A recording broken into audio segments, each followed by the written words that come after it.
Today we have in our literary world many dearly held and highly esteemed classic works. Some of these classics can almost feel like a prophecy today. Books whose narratives were deemed unlikely and impossible in the real world. The French philosopher Auguste Comte famously said in his time that we will never be able to know what the stars are made of. Now, in 2026, it is 169 years since Auguste Comte died. And today we know what the stars are made of.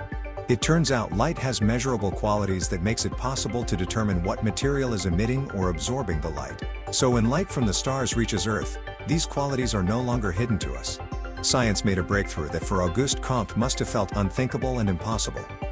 Maybe we who live in 2026 would have felt the same if we stood there with Auguste Comte when he said this. The same way we may feel about the narratives in some of our dearly held classics today. On the 18th of March 2025, the West Midlands Police in England informed Vaughan Spruce that she was under investigation for praying silently near a facility on the 27th of January the same year, as well as several other subsequent dates. There have also been many other similar cases of police investigation. Many have drawn the similarity to George Orwell's book called 1984, a dystopian classic that explores a fictive totalitarian England set in the future of his time. George Orwell first published this book in 1949. A part of George Orwell's narrative includes a law enforcement department called Thought Police and the phenomenon Big Brother sees you. This totalitarian society works to eradicate any opposition in advance of even being formed in the human mind, and regulates the society very oppressively thereafter to achieve this goal. Another classic literary work of similar nature to 1984 is the book Brave New World by Aldous Huxley. But rather than a dystopian society, Aldous Huxley explores a fictive utopian society where those in power have found other means of controlling the masses. He published this book in 1932, 17 years before the book 1984. Aldous Huxley's book has also gotten to see its relevance today in 2026. So what is it these authors saw in their time that made them concern themselves with these themes that are becoming a part of our reality in 2026?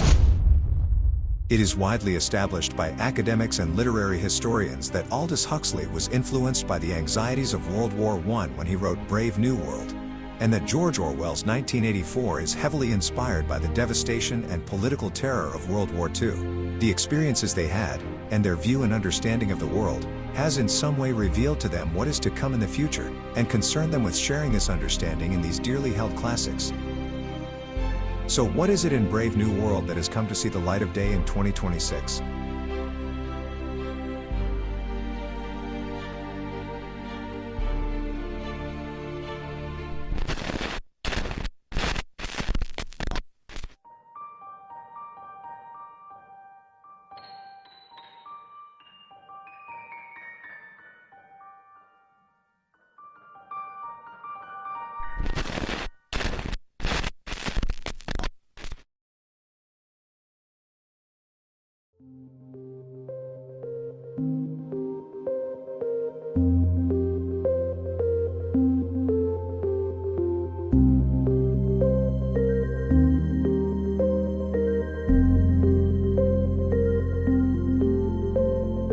Introducing the CL1, the world's first code deployable biological computer.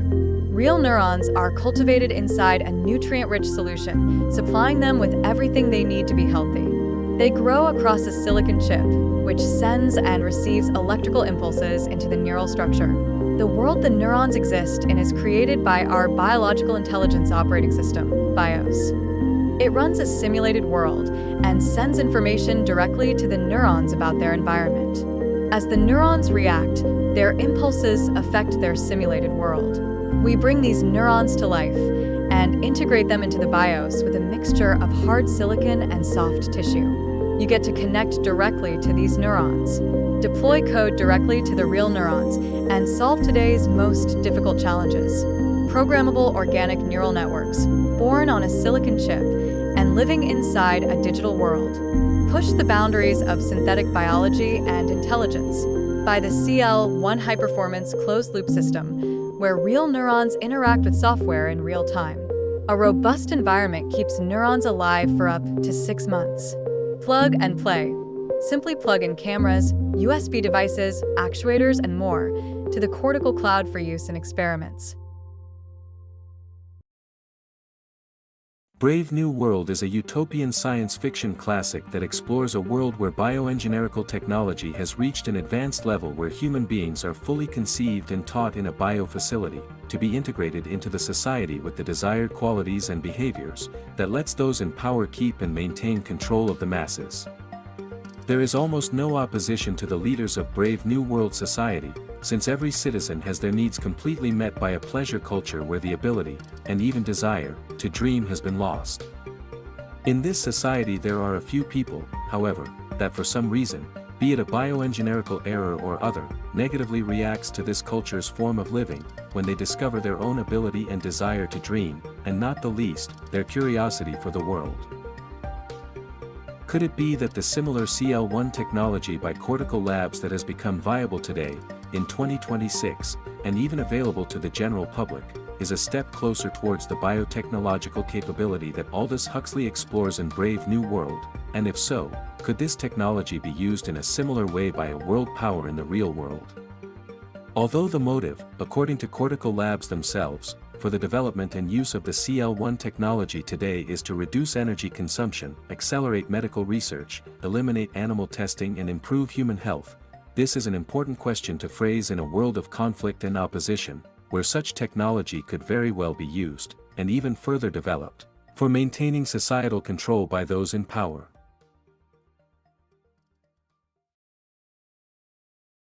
Is a world like this, or a similar society, something that is yet to come in our future?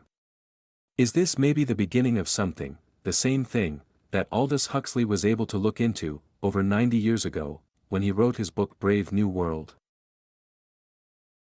There are many perspectives one might take to look at these questions, and many more questions one could ask. Seen from one perspective, in a world such as George Orwell's 1984, a further developed CL1 biotechnology would be the ultimate tool for the state and the thought police to eradicate any opposition to the state power. We have also seen utilitarian powers try to take over the world. Most well known probably Nazi Germany of World War II. What would happen if technology, such as this, fell into the hands of a state driven by an ideology that wants to control the world? Could a scenario like this perhaps be the ultimate dream for a state like the totalitarian England in George Orwell's 1984?